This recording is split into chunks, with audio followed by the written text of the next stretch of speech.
اقرا education system سے محترم مراج الدین خان صاحب دوسری پوزیشن. تو ہمارے لوگوں کا ہماری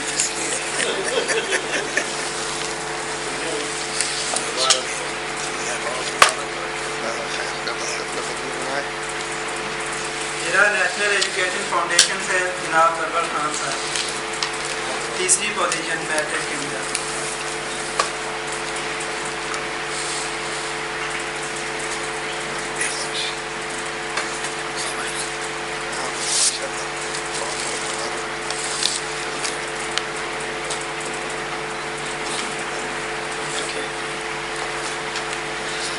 لیڈ فاؤنڈیشن سے شاہد رفیق صاحب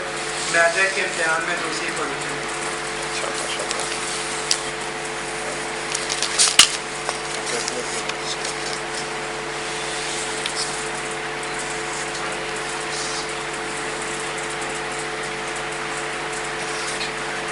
اس کے علاوہ کریکٹر بلڈنگ کے حوالے سے جن اداروں نے نمایاں کارکردگی کا مظاہرہ کیا ہے تو جو فہرست ہمارے پاس گرین فلیگ اسکول سے اے ڈی سومرو صاحب،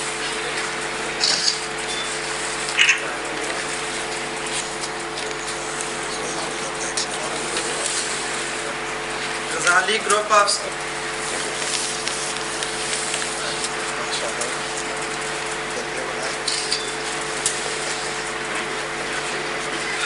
اس کے علاوہ جامعۃ المحسنات ٹرسٹ اور بیٹک اسکول نے بھی نمایاں کارکردگی کا مظاہرہ کیا ہے، لیکن ان کی نمائندگی چونکہ یہاں پہ موجود نہیں ہے تو وہ ان تک انشاءاللہ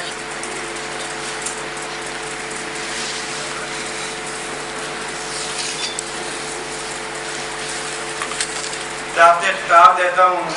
محترم امیر جماعت اسلامی پاکستان جناب سید منور حسن صاحب کو، تو تحریکی تعلیمی اداروں اور تنظیمات کے سربراہان سے مخاطب ہوں. محترم سید منور حسن صاحب. بیٹھ کے بات کرنا. ہاں کی سارا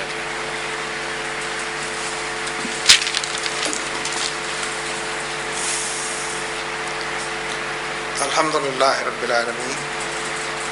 والصلاة والسلام علی رسولہ الکریم وعلی آلہ وصحبہ اجمعین. اما بعد فاعوذ باللہ من الشیطان الرجیم. بسم اللہ الرحمن الرحیم. والذین جاہدوا فینا لنہدینہم سبلنا وإن اللہ لمع المحسنین. صدق اللہ العظیم.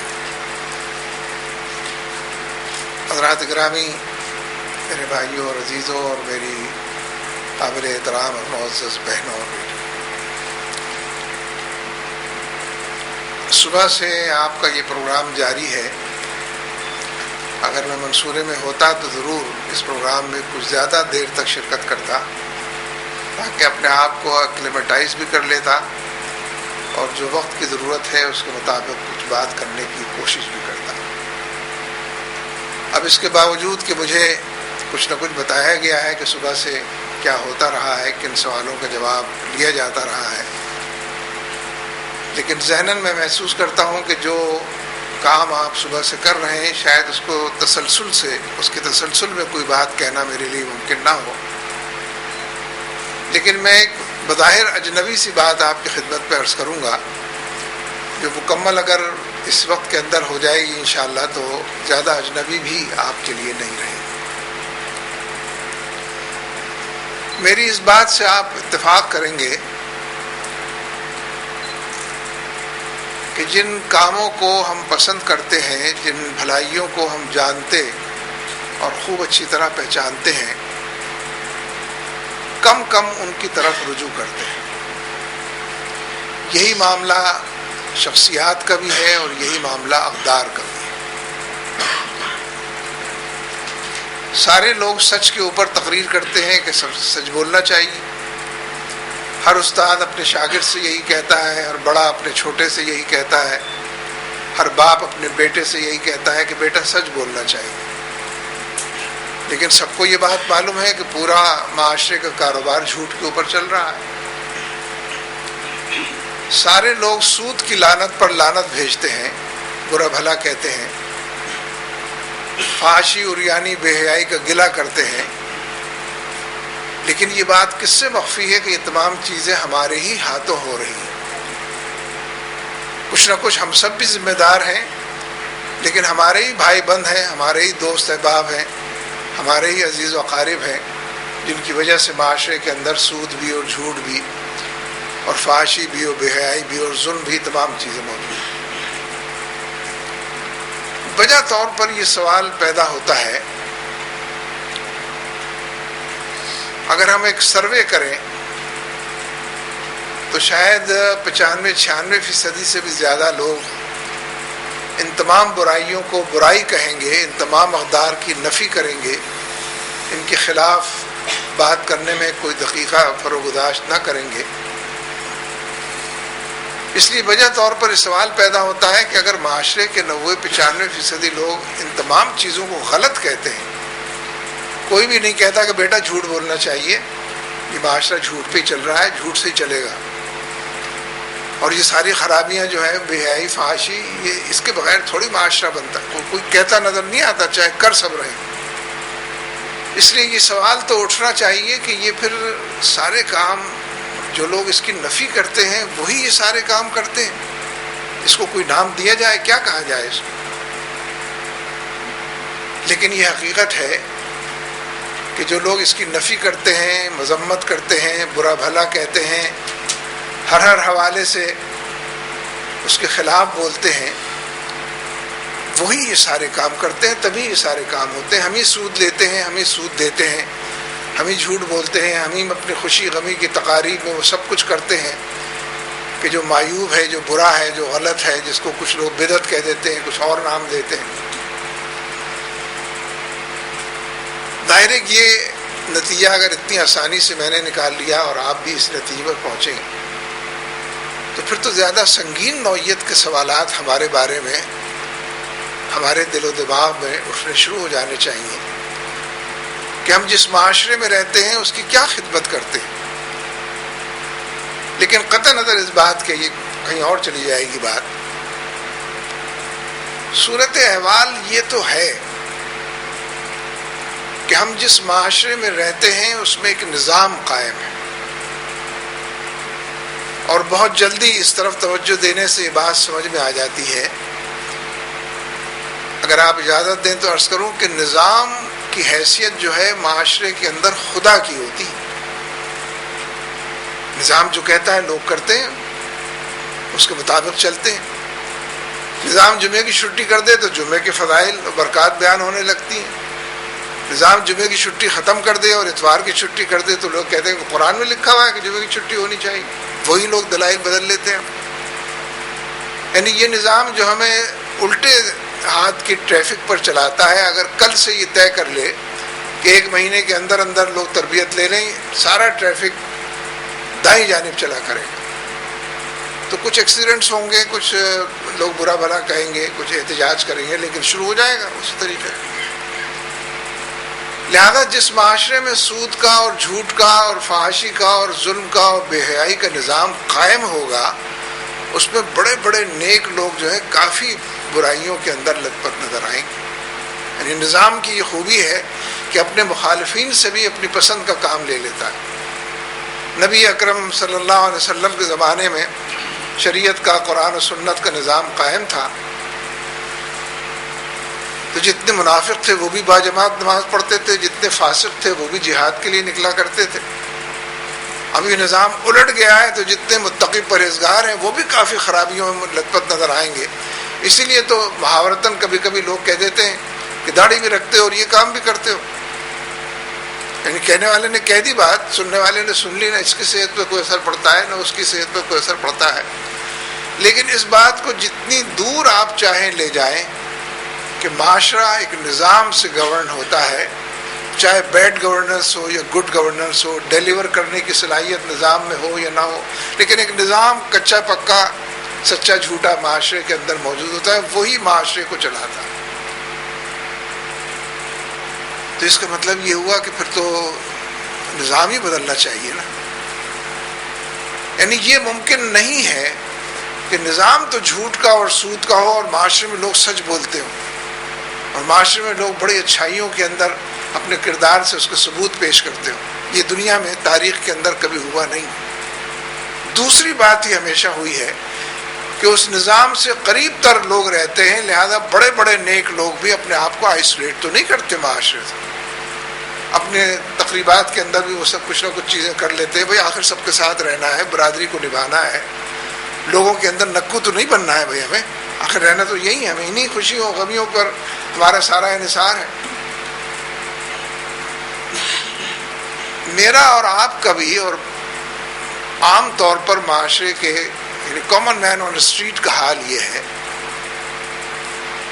کہ وہ اس بات کو زندگی کے دوسرے دائروں میں بالکل ٹھیک سمجھتا ہے، لیکن یہاں سمجھنے کی زحمت ہی نہیں اٹھاتا، اس طرف آتا ہی نہیں ہے. کہ یعنی جتنی بھی مثالیں اس کی پیش کی جائیں، یہ جو یہاں تو کئی لوگ اس کے نمائندے بیٹھے ہیں، جو بلدیاتی نظام قائم تھا، ہم سب جس کو جانتے ہیں اچھے طریقے سے، کچھ عرصے پہلے تک لوکل باڈیز کا ہے جو بھی، اگر کبھی یہ اعلان ہو جاتا تھا یا یہ اطلاع مل جاتی تھی کہ سوسائٹی کے علاقے میں گٹر کا پانی اور پینے کے پانی کی لائن مل گئی ہے، لہذا لوگ پانی ابال کر پیئیں، ہم بھی کوشش کر رہے ہیں، جدوجہد کر رہے ہیں. جس علاقے کے اندر یہ اعلان ہو جائے اس کی آبادی 8 لاکھ ہو، 10 لاکھ ہو، 15 لاکھ ہو،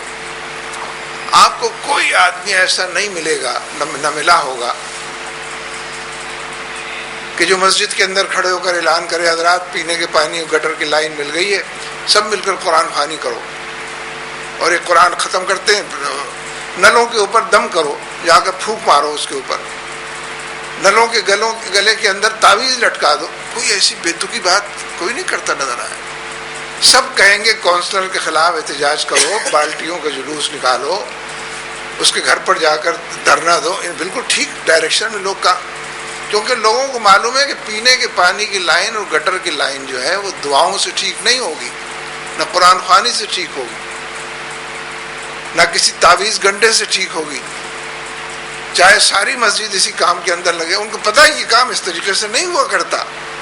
ان دونوں لائنوں کو الگ کرنا پڑے گا ایک دوسرے سے، تب جا کے معاملہ ٹھیک ہوگا. اس لیے وہ بالکل ٹھیک احتجاج کی سیاست پر چلے آتے ہیں، اخبارات میں خط لکھتے ہیں، بیانات دیتے ہیں. یعنی کس سے یہ بات مخفی ہے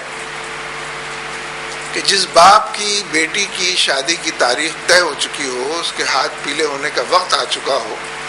اور اس کے پاس کچھ نہ ہو دینے کے لیے اور رخصت کرنے کے لیے، تو کوئی باپ آپ کو ایسا نہیں ملے گا، چاہے وہ پڑھا لکھا ہو، بے پڑھا لکھا ہو، عمر رسیدہ ہو، کم سن ہو، فلاں ہو، اس برادری کا ہو، کوئی باپ ایسا نہیں ملے گا کہ جو مصلے کے اوپر بیٹھ جائے کہ اللہ میاں 4 دیگے تو قورمے کی، اور 3 بریانی کی،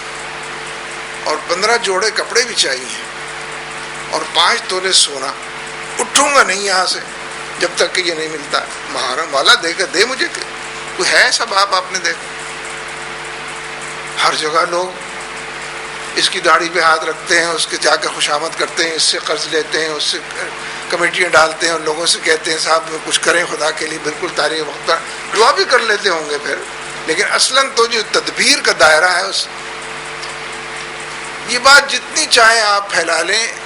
عام آدمی کامن مین آن اسٹریٹ جو ہے بہت سمجھدار ہے، بہت فہیم ہے، اس کو معلوم ہے کس معاملے میں کیا کرنا چاہیے. لیکن جب یہ بات آتی ہے کرپشن بہت بڑھ گئی ہے، حالات بہت خراب ہو گئے، ظلم کی ناؤ ہے، کب ڈوبے گی کچھ پتہ نہیں، نہ معلوم کس پر ڈوب جائے، تو جو بہت اچھے لوگ ہوتے ہیں وہ تو کہتے ہیں ماشاءاللہ آپ بہت ہی اچھا کام کر رہے ہیں، ہماری دعائیں آپ کے ساتھ ہیں، نیک تمنائیں آپ کے ساتھ ہیں، آپ اور آپ کا خدا جا کر لڑیں، ہم بھی کوئی دعا دیں گے آپ کو. اس سے زیادہ کے لیے لو. میرا خیال یہ ہے، میں نے تو بہت ہی اختصار سے بات کرنے کی کوشش کی ہے، کہ عام طور پر معاشرے میں اہل دین بھی اس نظاموں کی کشمکش میں نظام جیتا کرتے ہیں اور نظام ہارا کرتے ہیں، اس بات کو نہ بیان کرتے ہیں اور نہ اس طرف توجہ دیتے ہیں. اور جن لوگوں کے ارد گرد طلبہ بھی ہوں اور جوان بھی ہوں اور اساتذہ بھی ہوں اور ماتحت لوگ کام کرنے والے بھی ہوں، یعنی ایک بڑی نفری جن کو میسر ہو، ان گنت کام ہیں کہ جو آپ لوگ کرتے ہیں اور آپ کی فہرست کے اندر موجود ہیں، بلکہ وقت کم ملتا ہے، کام زیادہ ہیں اس کے اندر. لیکن میں یہ کہنے کی کوشش کر رہا ہوں کہ جب تک یہ بنیادی مسئلہ لوگوں کو سمجھ میں نہیں آئے گا اور جب تک اس بنیادی مسئلے کی طرف لوگ فی الواقع توجہ نہیں دیں گے، ممکن نہیں ہے کہ جس دعوت کے حوالے سے آپ یہاں پر جمع ہوئے ہیں، جس پیغام اور میسج نے آپ کو یہاں پر اکٹھا کیا ہے اور ذہنی ہم آہنگی پائی جاتی ہے اور ایک دوسرے سے استفادہ کرنے کے لیے یہاں پر کوشاں ہوتے ہیں، ممکن نہیں ہے کہ وہ کام بطریق احسن انجام پا سکے اور بدرجہ اولا اس کو نتیجہ خیز بنایا جا سکے. بات آ رہی ہے تو ایک بات اور عرض کی دیتا ہوں، ضروری نہیں کہ وہ آپ کے حوالے سے ہو وہ، لیکن یہ کہ عمومی طور پر اس گفتگو کے پس منظر میں ہم جس دنیا میں رہتے ہیں اصلاً تو یہ مادی دنیا ہے جو نظر آتی ہے، دکھائی دیتی ہے، اپنے رنگ دکھاتی ہے، جو غراتی ہے، اپنی طرف بلاتی ہے، یعنی یہ ایک جانی پہچانی دنیا ہے جس سے ہم سب بھی کچھ نہ کچھ واقف ہو گئے. اور اس دنیا کے ساتھ تعلق پر اس کا انحصار ہے کہ ہم کسی مشن کے لیے، کسی آئیڈیل کے لیے، کسی آبجیکٹو کے لیے، کسی ٹارگٹ کو اچیو کرنے کے لیے، کسی زندگی کا نظم العین بنا کر کسی چیز کو اچیو کرنے کے لیے ہم کیا کرتے ہیں. ہمارے ہاں ایک صورتحال یہ پائی جاتی ہے کہ میں بھی کہتا ہوں کہ میرے پاس وقت نہیں ہے، بے شمار کام میں نہیں کرتا اس لیے کہ وقت نہیں، اور عام طور پر مجھے فرصت نہیں ہے، مجھے مہلت نہیں ملتی، میرے پاس وقت نہیں ہے. اس کے لیے پھر بے شمار سائنس اور ٹیکنالوجی کی دوسری ایجادات ہیں کہ وقت کا کیسے استعمال کیا جائے، وقت کو کیسے تابع کیا جائے، وقت کو کیسے کنڈکٹ کیا جائے، وغیرہ وغیرہ. وہ بھی سب اپنی جگہ پر مفید ہیں. لیکن یہ جو معیار زندگی کے مسائل ہیں ان کے ہاتھوں تو ہم زچ ہو گئے ہیں. جو اس وقت میرا معیار زندگی ہے میں اس سے بہتر کی طرف اپنے آپ کو مائل پاتا ہوں. کچھ زیادہ اگر مل سکے، میسر آ سکے، ہو سکے، جو بھی اس کے لیے جتن کرنے پڑے، پاپڑ بیلنے پڑے، ان سب کے لیے آمادہ تیار بھی نظر آتا ہوں. میں یہاں ایک بطور مثال کے عرض کرنا چاہتا ہوں کہ اس نظام کے ساتھ ہمارا رشتہ اور نسبت کیا اور کیسی ہونی چاہیے. ضروری نہیں ہے، میں نے پہلے عرض کر دیا کہ بات 100% صحیح آپ سمجھیں، لیکن ایک بات کو کہنے کے لیے کوئی پیرائے بیان اپنانا پڑتا ہے، دریافت کرنا پڑتا ہے، تو وہ میں کر رہا ہوں کہ اس نظام سے نسبت کیا ہو. اس کے مطابق یہ طے پائے گا کہ اس مادی معاشرے کے اندر اس پوری مادی دنیا کے ساتھ ہماری نسبت کیا ہو. دیکھیے اسلام میں ہماری شریعت کے اندر خنزیر جو ہے اس کا تو یہ تو لفظی ایسا ہے کہ وہ بھری بزم کے اندر زبان پر یہ لفظ لانا ہی بسا اوقات بہت خراب معلوم ہوتا ہے. انسویلائزڈ، انکلچرڈ سا لگتا ہے کہ اچھے والے آدمی ہیں اور پتہ نہیں کہاں سے بات شروع کر دی. لیکن آپ کو یہ بات معلوم ہے کہ اگر مسلمانوں میں خنزیر کا حرام ہونا مشہور ہے، معروف ہے، جانا پہچانا ہے، اور اس طرف توجہ بھی کسی کی نہیں ہے بالکل، حالانکہ حرام چیزیں تو اور بھی جن کی طرف توجہ ہے، تاہم دنیا کے اندر ایک بہت بڑی آبادی ایسی ہے، انسانوں کی ایک بہت بڑی تعداد ایسی ہے جو اس کو استعمال کرتے ہیں، اس کو کھاتے ہیں، پورک کے نام سے، کسی بھی نام سے. لیکن اسلام کے اندر بھی، شریعت میں بھی جو ایک ضابطہ ہے کہ انسان کی جان پر بنائے تو حرام بھی حلال ہو جاتا ہے وقتی عارضی طور پر، اس کے اپنے پیرامیٹرز ہیں. لیکن حرام کا حلال ہونا ممکن ہے کسی خاص قسم کی سچویشن میں. آپ کا کیا خیال ہے کہ اگر ایک ڈائننگ ٹیبل پر ایک مسلمان حالت اضطرار میں خنزیر کھا رہا ہو اور باقی 2-4 آدمی دوسرے ہی بیٹھے ہوئے ہوں جو جن کے لیے مسئلہ حلال حرام کا نہیں ہے، وہ خنزیر وہ بھی کھا رہے ہیں، ان دونوں میں کوئی فرق ہوگا یا نہیں ہوگا؟ یہ جو مسلمان حالت اضطرار میں حرام کھا رہا ہے، اس کو قیا آ رہی ہوگی، اس سے کھایا نہیں جا رہا ہوگا، یہ اپنے اوپر ماتم کر رہا ہوگا، یہ اپنے آپ کو برا بھلا کہہ رہا ہوگا، لیکن کھا بھی رہا ہوگا کہ شریعت نے اجازت دی ہے اور اس سے یہ فائدہ وقتی طور پر۔ اگر صورتحال یہ ہو جائے، جبکہ جو دوسرے لوگ ہیں وہ اپنے آرام سے کھا رہے ہوں، اگر صورتحال یہ نظر آئے کہ کوئی ایسا مسلمان جو حالت اضطرار میں ہو اور اس کی ڈائننگ ٹیبل پر خنزیر کی 6 ڈشیں رکھی ہوئی ہوں، یہ اس کی بریانی ہے، یہ اس کا پلاؤ ہے،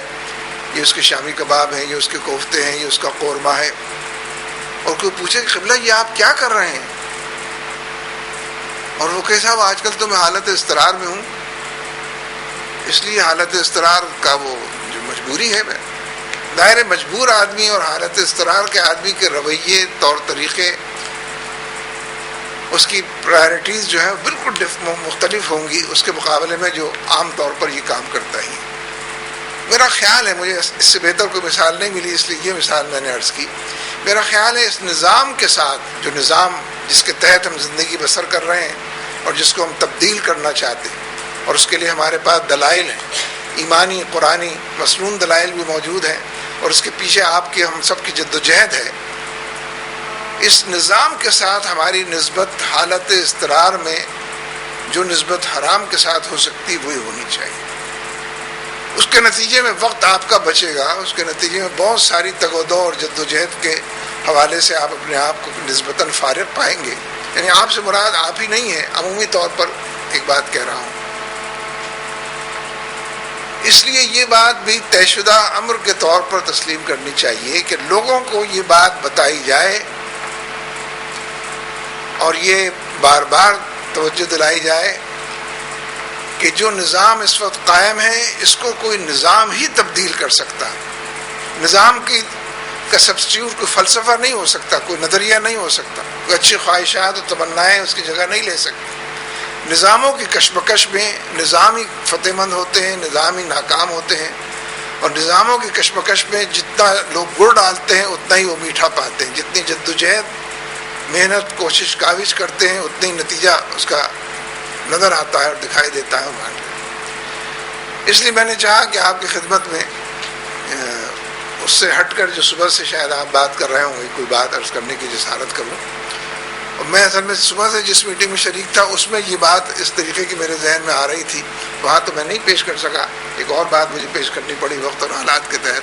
لہٰذا میں نے سوچا کہ یہاں آپ کی خدمت میں پیش کر دوں۔ مجھے امید ہے کہ اس منتشر سی بات کو بھی آپ یکجا کر کے اس کو آرگنائز کر کے اس میں سے کچھ سبق نکال سکیں۔ بہت شکریہ۔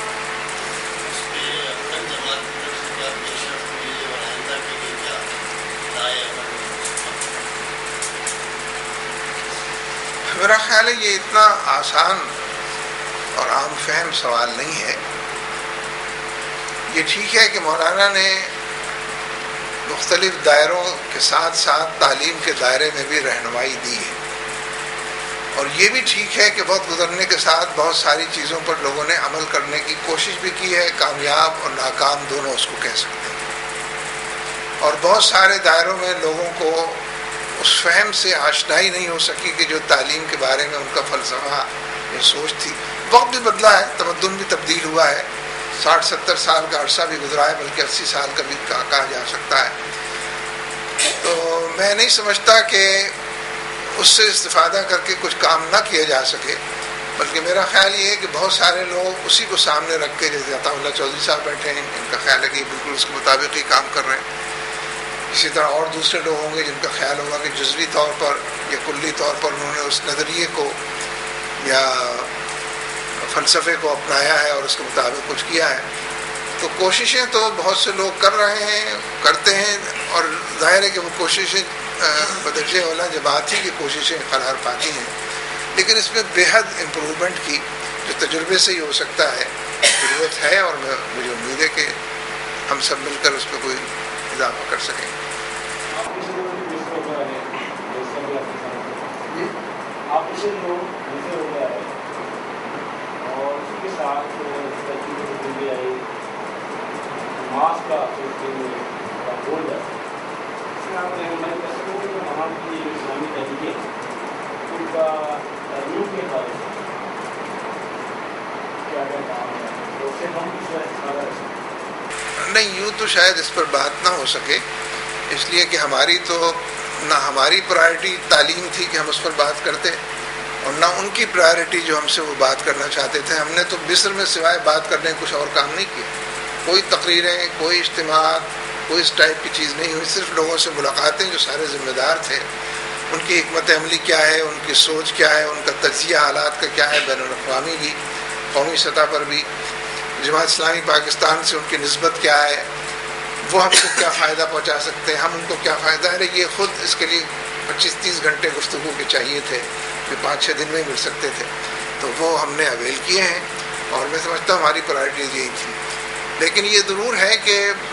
میرے علم کی حد تک ترکی تو کافی لوگ ایسے جاتے رہے ہیں کہ جو ایکسکلوسیولی تعلیم کے موضوع پر بھی بات کر کے یا تبادلہ خیال کر کے یا ایکسچینج آف نوٹس کر کے آئے ہیں. اور آپ بھی اس طرح کا کوئی تجربہ کر سکتے ہیں. مصر کے حوالے سے تو شاید ابھی ارلی ہوگا، کیونکہ وہاں تو ابھی بہت اٹھا پٹک موجود ہے، لیکن ترکی میں اسٹیٹک حالات پائے جاتے ہیں، اس سے استفادہ کیا جا سکتا ہے.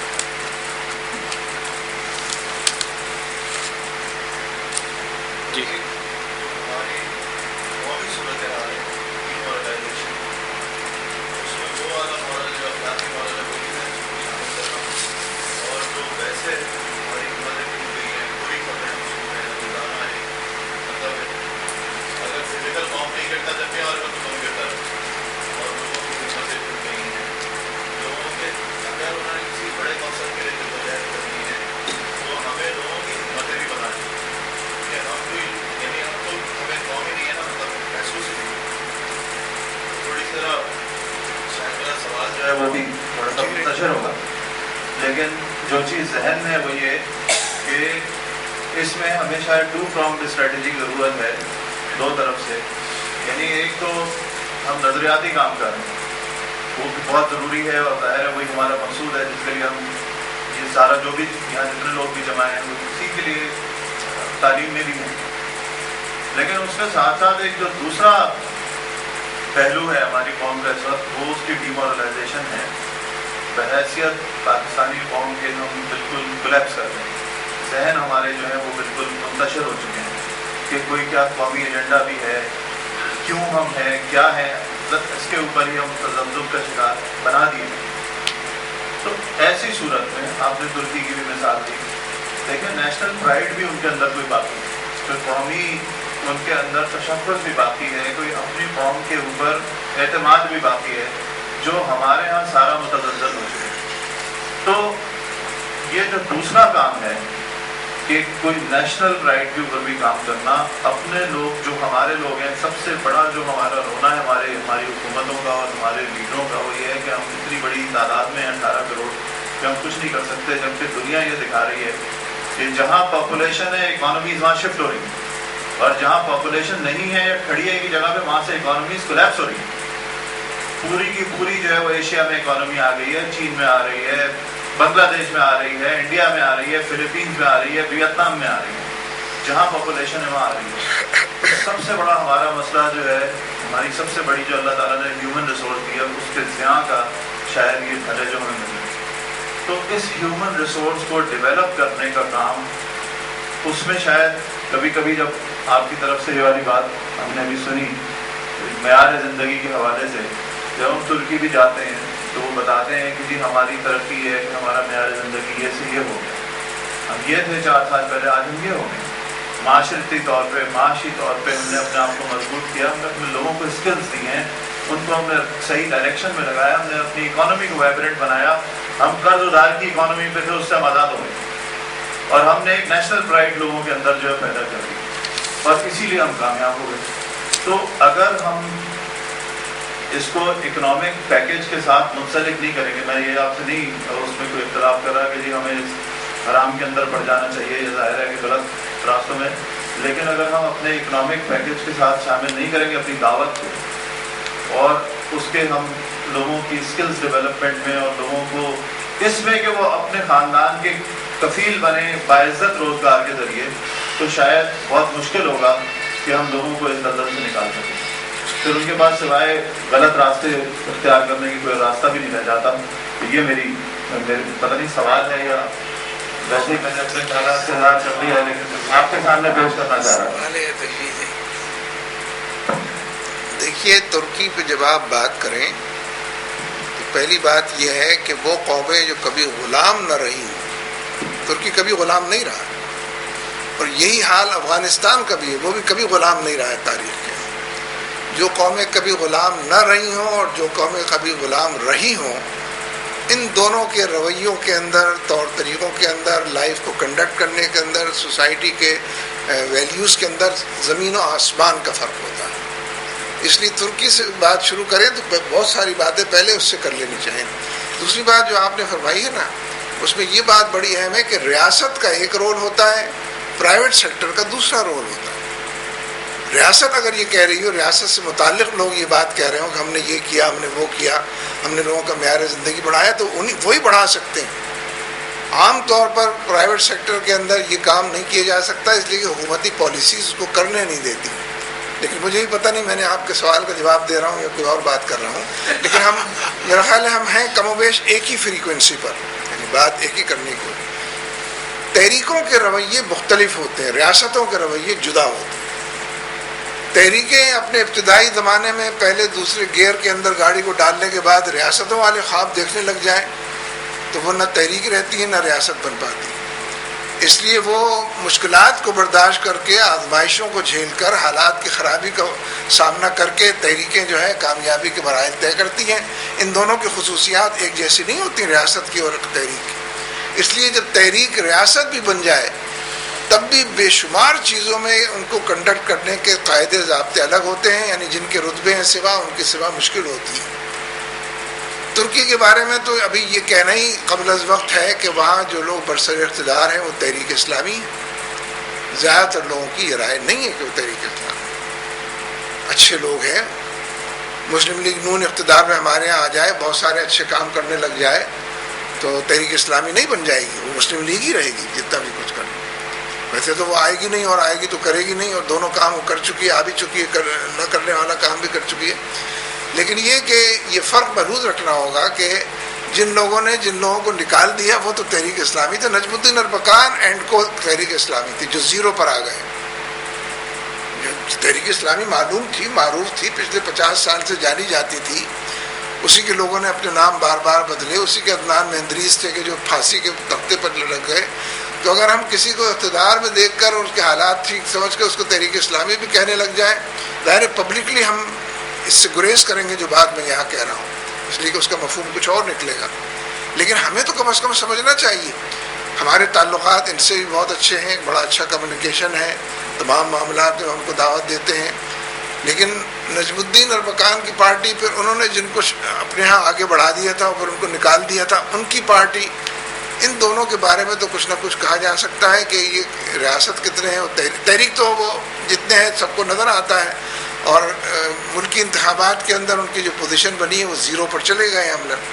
تو اس اعتبار سے کنفیوژن کا شکار ہمیں نہیں ہونا چاہیے. مجھے اس سے اتفاق ہے آپ کی بات سے جو معاشی آپ نے کہی، لیکن میں ایک دوسرے پہلو سے اس کا ذکر کروں. اسلامی تحریکوں کو جس نظام معیشت کی اور نظام اقتصادیات کی وہ بات کرتے ہیں، ان کے کارکنوں میں اس کی جھلک نظر آنی چاہیے. ہم بڑی اچھی تقریر کرتے ہیں فقر پر، درویشی پر، ایثار پر، قربانی پر، لیکن میری زندگی میں اگر آپ کو چیزیں نظر نہیں آتی تو نظری طور پر اسلامی تحریک کے کارکنوں کے صفات بیان کر کے ابو بکر نے یہ کر دیا اور عمر نے یہ کر دیا اور وہ ان کا تنکا ہوتا تو فلاں، بڑی اچھی تقریریں. یہاں پر کتنے لوگ اس سے قریب تر یا اس جیسے، یا چلیے وہ پیمانہ تو نہیں ہوگا لیکن اس پیمانے کے حوالے سے جانے پہچان. اس لیے اسلامی تحریکوں کو اپنے معاشی نظام کی جھلک بھی انفرادی اور اجتماعی دائرے میں دکھانی چاہیے. نہیں دکھا سکیں گے تو ایک تضاد لوگوں کے سامنے رہے گا، رائٹلی اور رانگلی. میں اس کو تضاد نہیں سمجھوں گا، کوئی اس کو تضاد سمجھے گا اور کہے گا کہ آپ باتیں تو بہت اچھی کرتے ہیں، لیکن آپ کا وے آف لائف جو ہے اور لائف اسٹائل جو ہے وہ ان باتوں کی تائید نہیں کرتا. کافی ہو گیا جی، اذان ہونے والی ہے.